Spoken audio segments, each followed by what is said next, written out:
उनके आका भी उनको पीछे से धकेलते होंगे।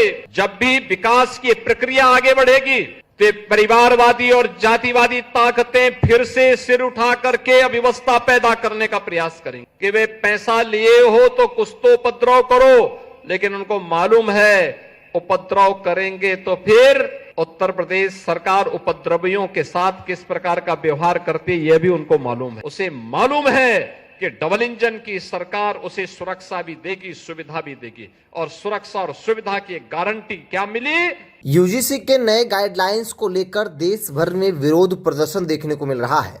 सवर्ण समाज को डर लग रहा है कि उनके बच्चों को जबरन फंसाया जा सकता है, उनके बच्चों के भविष्य के साथ खिलवाड़ किया जा सकता है। जैसे SC/ST एक्ट का गलत इस्तेमाल कर सामने वाले को फंसाया जाता है, ठीक उसी प्रकार यूजीसी की इस एक्ट का इस्तेमाल जो है वो यूनिवर्सिटी कॉलेजों में किया जा सकता है। और इन तमाम चर्चाओं के बीच उत्तर प्रदेश के मुख्यमंत्री योगी आदित्यनाथ का एक भाषण सामने आया है। योगी आदित्यनाथ ने अपने फेसबुक पेज पर यह वीडियो पोस्ट करते हुए लिख रहे हैं कि जब भी विकास की प्रक्रिया आगे बढ़ेगी तो ये परिवारवादी और जातिवादी ताकतें फिर से सिर उठाकर अव्यवस्था पैदा करने का प्रयास करेंगे। योगी आदित्यनाथ क्या कुछ कर रहे हैं, उनके पूरे भाषणों को आप सुनिए। याद करना, जब भी विकास की प्रक्रिया आगे बढ़ेगी तो परिवारवादी और जातिवादी ताकतें फिर से सिर उठा करके अव्यवस्था पैदा करने का प्रयास करेंगे,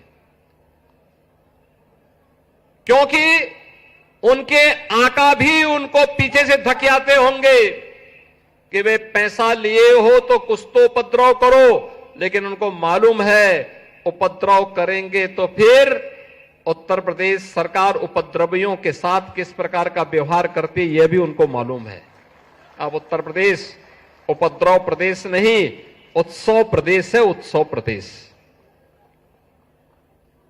कोई सोचता था प्रयागराज में माघ मेला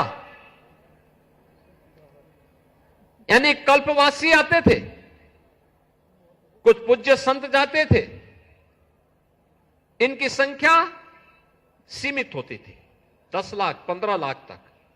मौनी अमावस्या के दिन 4.5 करोड़ श्रद्धालुओं ने, कल्पवासियों ने, पूज्य संतों ने त्रिवेणी में डुबकी लगा करके, आस्था की डुबकी लगा करके अपनी आस्था को व्यक्त किया। बसंत पंचमी के अवसर पर 3.5 करोड़ से अधिक श्रद्धालुओं ने प्रयागराज में जाकर के त्रिवेणी में आस्था की डुबकी लगाई।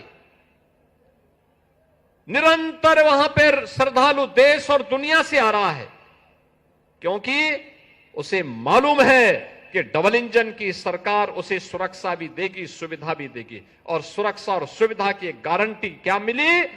लोग आज प्रयागराज में, काशी में, अयोध्या में, गोरखपुर में, मां विंध्यवासिनी के धाम में, नैमिषारण्य में, ब्रज तीर्थ में अपार भीड़ लगी है, अपार भीड़ लगी है। अभी मैं परसों ही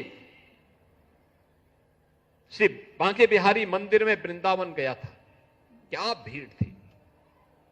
बहनों और भाइयों, विकास की इस यात्रा को अनवरत बनाए रखने की आवश्यकता है। सुरक्षा के इस माहौल को इसी मजबूती के साथ आगे बढ़ाने की आवश्यकता है, और विकास की प्रक्रिया जब एक साथ आगे बढ़ेगी तो विकसित भारत के जो संकल्प हैं उनको हम पूरा करने में सफल होंगे। आने वाली पीढ़ी का भविष्य उज्जवल होगा।